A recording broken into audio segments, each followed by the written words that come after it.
Tuhan bersamamu. Dan bersama rohmu. Inilah Injil suci Yesus Kristus menurut Santo Lukas. Dimuliakanlah Tuhan. Sekali peristiwa, Yesus berdiri di pantai Danau Genesaret. Banyak orang mengerumuni dia hendak mendengarkan firman Allah. Yesus melihat dua buah perahu di tepi pantai. Nelayan-nelayannya telah turun dan sedang membasuh jala. Yesus naik ke dalam salah satu perahu itu, yaitu perahu milik Simon, dan menyuruh dia supaya menolakkan perahu itu sedikit jauh dari pantai.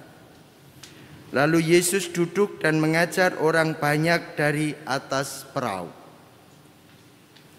Setelah selesai berbicara, Yesus berkata kepada Simon, "Bertolaklah ke tempat yang lebih dalam dan tebarkanlah jalanmu untuk menangkap ikan." Simon menjawab, "Guru, telah sepanjang malam kami bekerja keras dan kami tidak menangkap apa-apa. Tetapi karena perintahmu, aku akan menebarkan jala juga." Dan setelah melakukannya, mereka menangkap ikan dalam jumlah yang besar, sehingga jala mereka mulai koyak. Lalu mereka memberi isyarat kepada teman-teman di perahu yang lain, supaya mereka datang membantu. Maka mereka itu pun datang, lalu mengisi kedua perahu itu dengan ikan hingga hampir tenggelam. Melihat hal itu, Simon Petrus tersungkur di depan Yesus dan berkata, "Tuhan, tinggalkanlah aku, karena aku ini orang berdosa." Sebab Simon dan teman-temannya takjub karena banyaknya ikan yang mereka tangkap. Demikian juga Yakobus dan Yohanes, anak-anak Zebedeus yang menjadi teman Simon. Yesus lalu berkata kepada Simon, "Janganlah takut. Mulai sekarang engkau akan menjala manusia." Sesudah menghela perahu-perahunya ke darat, mereka pun meninggalkan segala sesuatu dan mengikuti Yesus. Demikianlah sabda Tuhan.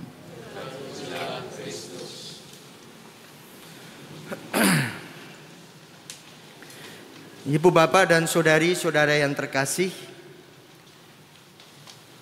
tema yang ditawarkan oleh tim liturgi Gereja Kota Baru adalah dipanggil untuk menjadi penjala manusia.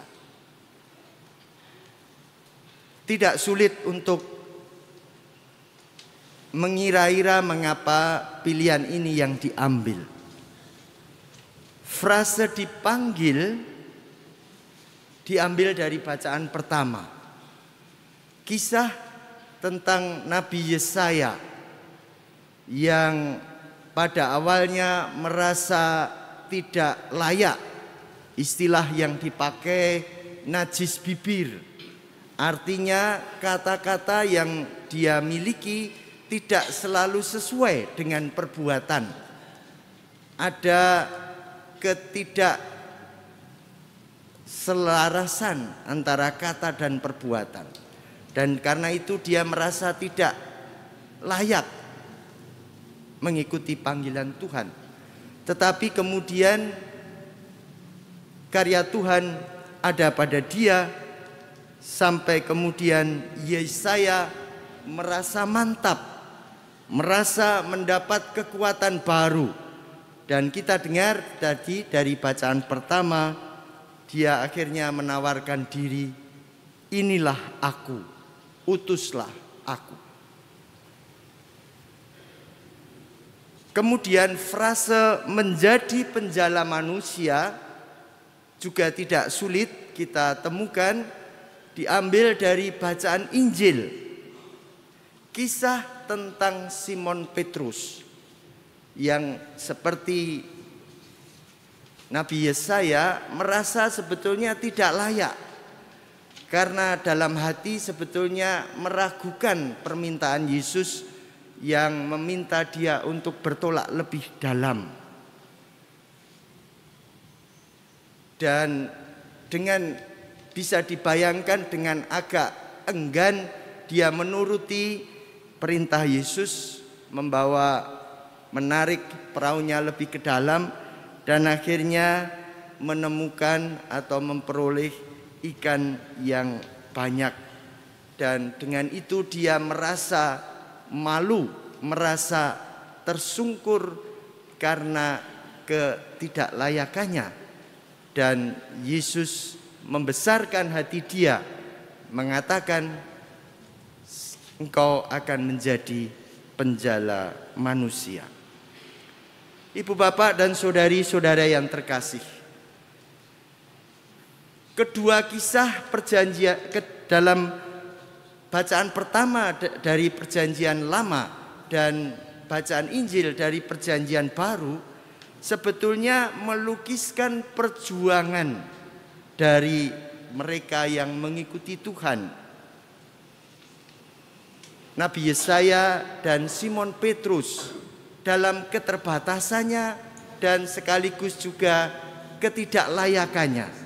Dan satu kata penting yang rupa-rupanya menjadi kata kunci di sini adalah bagaimana mereka bersikap terbuka akan didikan Tuhan, terbuka akan sabda Tuhan sendiri.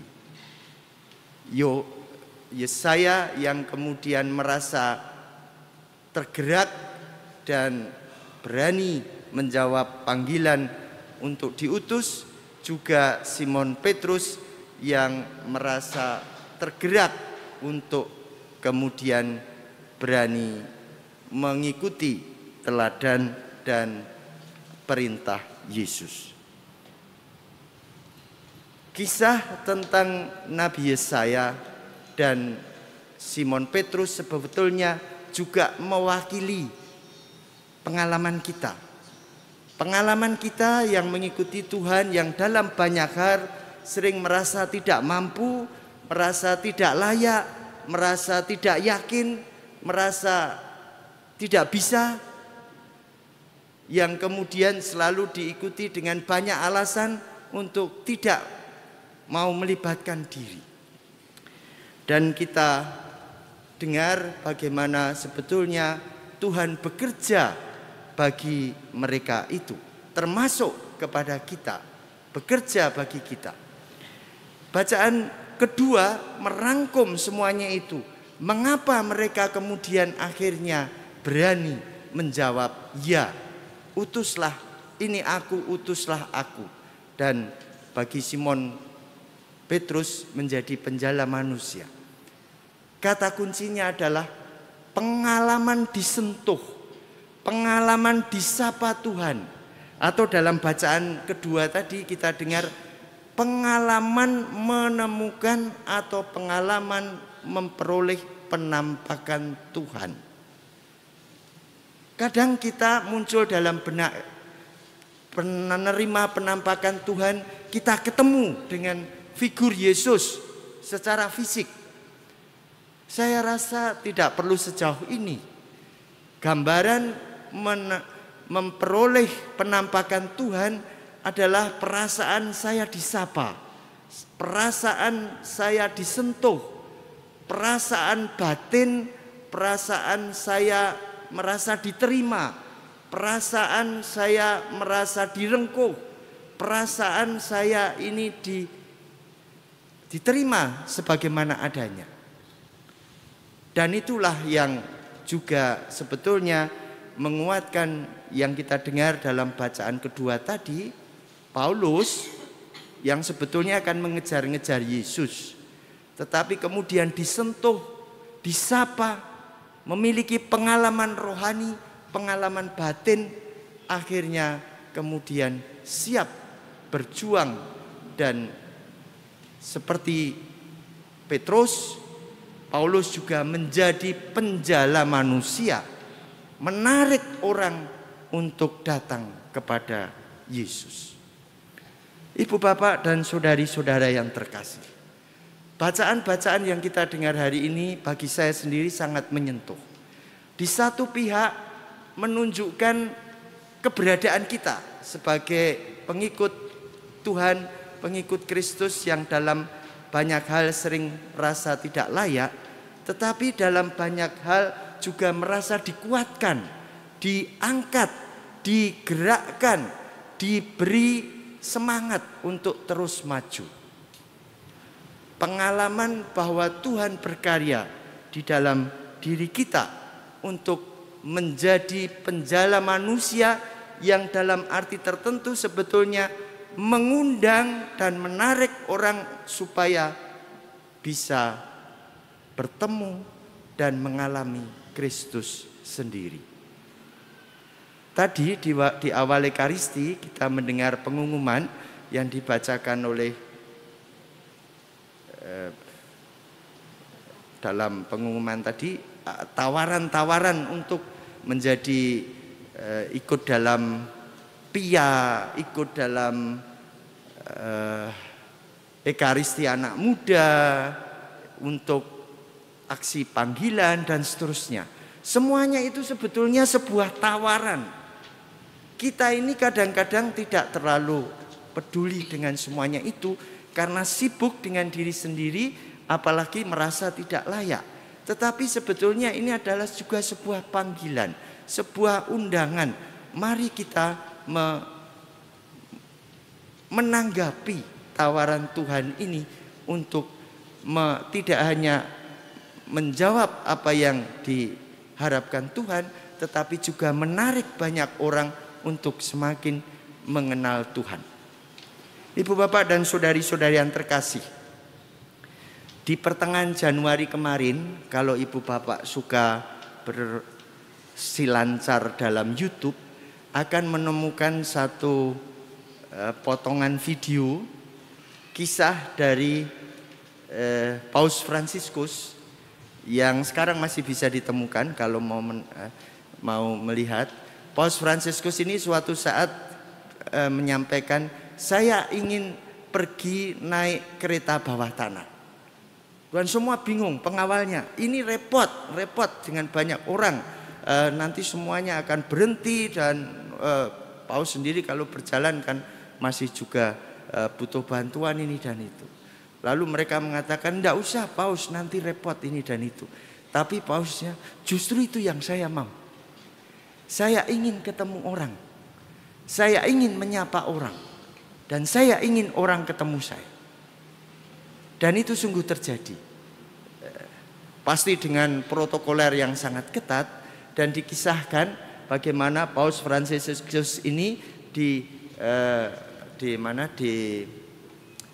kereta bawah tanah ini sempat tidak mendapat tempat duduk. Lalu ada anak kecil perempuan yang menawarkan tempat duduknya ini pada Paus. Duduk di sini, yang gitu ya, katakanlah gitu. Lalu mereka berdua berbicara dan saling berkomunikasi. Rupa-rupanya si kecil ini, perempuan kecil ini pergi sendiri, diminta oleh ibunya untuk membeli obat bagi neneknya yang sedang sakit sendiri, ya. Dan terjadi percakapan yang sangat intens. Saya sendiri sangat tersentuh. Diterjemahkan dalam bahasa Indonesia juga, ibu bapak nanti bisa melihat. Poinnya adalah bagaimana lewat keberanian Paus ini keluar dari semacam batas-batasnya dan berbaur dengan yang lain, itu akhirnya dia mengenal orang-orang sekitar, dan pada saat yang sama orang-orang sekitar itu juga mengenal Paus. Si kecil ini sampai di rumah tidak kenal bahwa itu Paus, tetapi dia ketika cerita kepada ibunya sangat antusias dan semangat, dan sudah bisa ditebak pasti ibunya akan memberitahu bahwa kamu tadi sebetulnya ketemu Paus. Ibu bapak, saudari-saudara yang terkasih, kisah yang kita dengar dalam bacaan-bacaan dan ilustrasi Paus Fransiskus memberi gambaran kepada kita. Mari kita berani untuk keluar dari batas-batas rasa nyaman kita. Mari kita berani untuk kadang-kadang ambil risiko untuk menyapa yang lain, untuk melibatkan diri dengan segala hal yang ada di sekitar kita. Gereja Kota Baru tahun depan merayakan 100 tahun. Panitia pasti sudah menyiapkan banyak hal. Dan ini adalah kesempatan bagi kita semua, dari anak-anak, dari remaja, dari kaum muda, dari bapak ibu semuanya, kaum religius semuanya. Mari kita melibatkan diri. Mari kita mendukung agar dengan keberadaan kita dan keterlibatan kita, Tuhan semakin dikenal, Kristus semakin ditanggapi, dan kita pun semakin mampu mewartakan dan memperluas kerajaan Allah di muka bumi ini. Kita mohon rahmat Tuhan agar undangan bagi kita untuk menjadi penjala manusia semakin mampu kita wujudkan dalam hidup keseharian kita. Amin.